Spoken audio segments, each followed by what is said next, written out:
قضا نماز کی نیت کیسے کریں؟ اگر معلوم ہو کہ میری فلاں دن کی فلاں نماز چھوٹ گئی ہے تو نیت یہ کریں گے کہ کل ظہر کی نماز کی قضا کر رہا ہوں.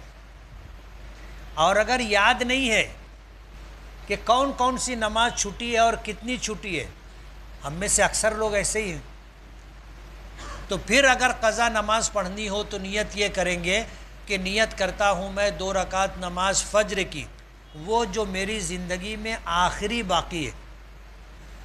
مثال کے طور پر 10 نمازیں ہیں تو 10 نمازوں میں سے فجر کی نماز جو آخری ہوگی وہ جب ہم پڑھیں گے نیت کر کے تو اب باقی کتنی رہ گئی؟ 9. پھر اس میں آخری کون سی رہے گی؟ 9ویں. ہم وہ پڑھ لیں گے تو باقی کتنی رہی؟ 8. پھر 8ویں کی قضا کریں گے تو وہ پھر جو قضا کریں گے آخری کی تو وہ 8ویں رہے گی. تو ایسے قضا ہر نماز کی کریں گے.